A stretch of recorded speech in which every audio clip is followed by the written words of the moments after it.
Pourquoi tu t'oublies comme ça? Ce n'est pas une question en l'air, c'est un constat. Salut les fabuleuses, je suis Cyd. Dans le podcast d'aujourd'hui, essayons de voir ce qui t'empêche de te choisir. Pourquoi tu t'oublies comme ça?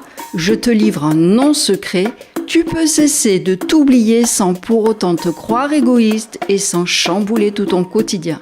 Tu vas simplement apprendre à t'inclure dans la liste des personnes qui comptent pour toi. Parce que tu ne le réalises sans doute pas que dans les autres, il y a toi aussi. Dans cette vidéo, tu verras qu'il t'est possible de commencer par toi, sans peur, sans jugement, sans brutalité. Si tu veux un nouveau regard pour admettre que tu t'oublies, si tu veux aussi réadapter ta façon de te comporter avec toi-même et t'accorder plus de douceur, d'écoute et de place, eh bien, reste là. Cette vidéo, elle est pour toi.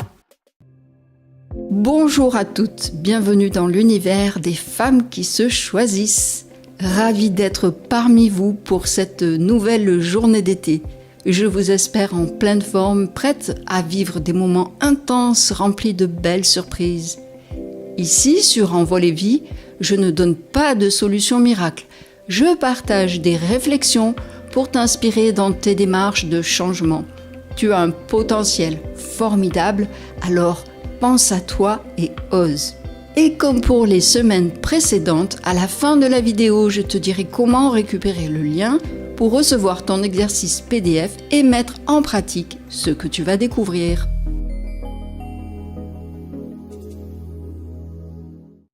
Je suis Cyd, Célina Isabelle. Pour celles qui ne me connaissent pas encore, bienvenue sur la chaîne.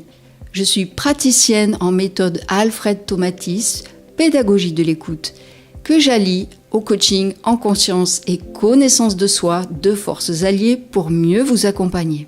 Et je vous invite à vous abonner à la chaîne si vous avez envie de suivre les vidéos qui paraissent tous les mardis. Le sujet du jour est essentiel. Tu t'oublies. C'est comme ça et c'est plus fort que toi. Les autres d'abord et toi loin derrière. Par exemple, tu connais ce moment précis où, alors qu'une décision importante te concerne toi aussi, eh bien, tu te sens obligé de proposer ton avis en dernier, comme pour t'excuser parce que tu prends de la place. Ou bien encore cette fois où tu as un plan pour toi, un vrai désir, et à la première contrariété, tu balayes tout pour t'adapter à l'autre. Mieux encore, cette petite voix, très polie, qui trouve immédiatement des circonstances atténuantes. Oh, mais il, elle, est plus nécessiteux que moi. Ou bien si quelqu'un te prend à partie, c'est parce qu'il a eu une dure journée. Elle ne l'a pas fait exprès. Tu deviens l'avocate des autres au détriment de ta propre vie. Ça te dit d'essayer de comprendre pourquoi cette générosité se transforme systématiquement en effacement? Mais avant, laisse-moi te raconter une histoire. Nathéna est une femme magnifique. Elle a ce don rare de faire en sorte que les gens se sentent bien. Elle sort d'un divorce de 15 ans, elle a reconstruit sa vie et elle aime sa solitude choisie. Pourtant, un beau soir, elle croise un beau monsieur. Dans une ambiance tamisée, un verre de vin à la main, et la complicité commence à s'installer. La soirée se déroule. Le lendemain, au réveil, elle se sent anxieuse et appelle sa fille. Et écoute bien la bascule. Elle ne lui raconte pas le super moment qu'elle a passé. Elle passe furtivement sur le plaisir qu'elle a ressenti et sur le désir qu'elle a de le revoir. Par contre, elle prend le temps pour s'exclamer « Mais si maintenant je le déçois, et si je lui plais pas ?» Tu vois ce qui vient de se passer? Nathéna a instantanément projeté sa valeur dans le regard de cet homme qu'elle ne connaît même pas. Elle a disparu au profit d'une hypothétique projection. Heureusement, sa fille, mature et lucide, rétorque aussitôt « Mais maman, pourquoi tu ne penses pas d'abord? Et s'il ne me plaît pas aujourd'hui ?» Ce silence qui suit, c'est le blocage, c'est l'oubli de soi. Ce n'est pas une question de politesse, c'est une déconnexion. Tu disparais un peu à chaque fois que tu priorises le confort de l'autre avant d'avoir vérifié le tien. Alors d'où ça vient ? Il n'y a pas qu'une seule route. Pour certaines, peur de l'abandon, besoin d'être utile pour exister, besoin de se sentir reconnu, apprécié, aimé, ou même pour entretenir l'illusion de ne pas s'oublier. Et pour d'autres, l'amour de soi, ce n'est pas le point central de cet oubli. Car oui, il y a des femmes qui ont en elles une véritable force, une indépendance presque blindée. Des femmes qui aiment donner, être aux petits soins. Une nature tranquille qui a toujours été présente. Je vous avoue, mes chères fabuleuses, que je pense me situer plutôt de ce côté de la balance. Seulement voilà, au fil de mes lectures, de mes analyses et de mes échanges avec des maîtres en matière de connaissance et de conscience de soi, j'ai compris qu'à force d'être celle qui s'adapte sans rien demander, on finit par devenir un simple paysage dans la vie de l'autre. Et ta force devient ton piège.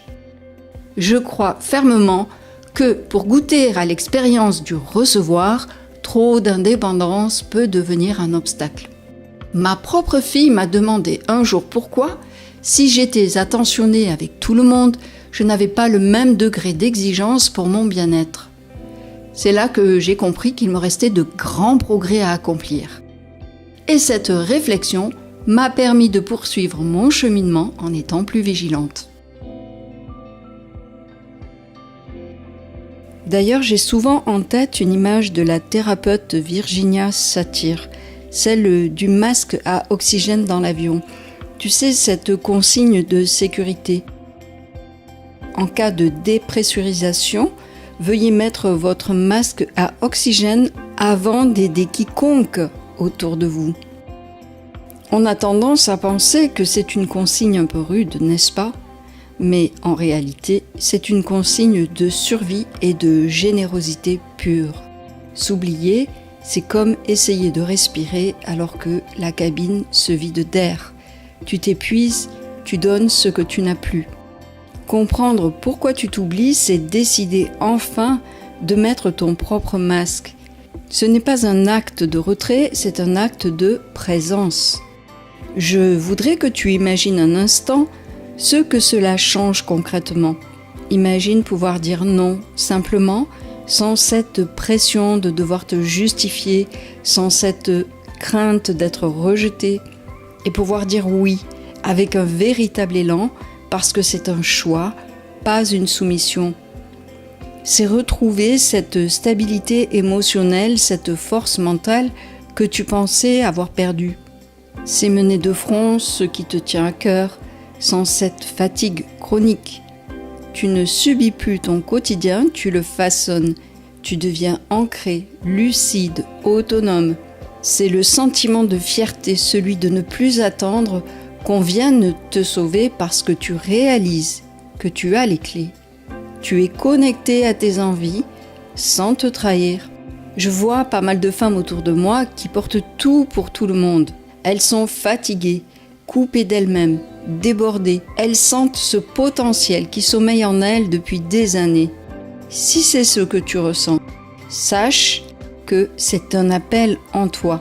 Chère fabuleuse, combien de fois ai-je entendu « Waouh, j'arrive à mes 40 ans, je veux profiter de ma vie » ou « Tu verras quand tu auras 50 ans, tu vas lâcher prise » ou encore « Alors dès que j'ai eu 60 ans, ma seule préoccupation était la recherche de la satisfaction, du plaisir et surtout de la simplicité. » Te reconnais-tu en cela ? Si tu t'oublies encore, c'est peut-être ce qu'il te reste à approfondir dans tes démarches pour ton épanouissement. Si tu es d'accord avec cette réflexion, n'hésite pas à liker la vidéo, un petit commentaire ou bien tu peux même la partager. Cela soutient mon travail et peut aider d'autres femmes. Merci. Voilà ce que je te propose aujourd'hui. Fais un pacte avec toi-même. Prends 30 minutes, isole-toi avec ton carnet, installe-toi confortablement et demande-toi, est-ce que je m'oublie pour cacher une peur ? Est-ce que je protège une indépendance devenue trop confortable ? Ou est-ce pour toute autre raison qui t'est propre ? Si tu pouvais changer une seule chose, dans ta manière de fonctionner cette semaine pour te sentir plus ancré, ce serait quoi ? Je te rappelle que le lien pour un échange personnel est en description sous la vidéo. Et je ne suis pas là pour te dire de changer demain matin, mais pour t'inviter à apprendre à mieux t'observer. À chaque fois que tu t'apprêtes à dire oui par réflexe, tu peux prendre l'habitude de te poser un instant, de prendre une grande inspiration et de te dire « Et moi, qu'est-ce que je veux ? Comment je prends ma place ?» Pour t'accompagner, j'ai créé ton carnet de reconnexion. Le lien en description sous la vidéo, c'est gratuit, demande-le. Tu pourras me dire en commentaire s'il a pu t'aider. Sur les vidéos des semaines précédentes, tu trouveras aussi des pistes pour mettre en pratique ce changement personnel avec un accompagnement qui te soutient de l'intérieur vers l'extérieur et de l'extérieur vers l'intérieur. Et si tu connais une femme qui est en pleine transition, tu peux lui partager cette vidéo. Ça pourrait faire toute sa différence. La phrase du jour. Se choisir, ce n'est pas être égoïste, c'est être vivante. C'est tout pour aujourd'hui, mes chères fabuleuses. Prends bien soin de toi et je te dis à la semaine prochaine.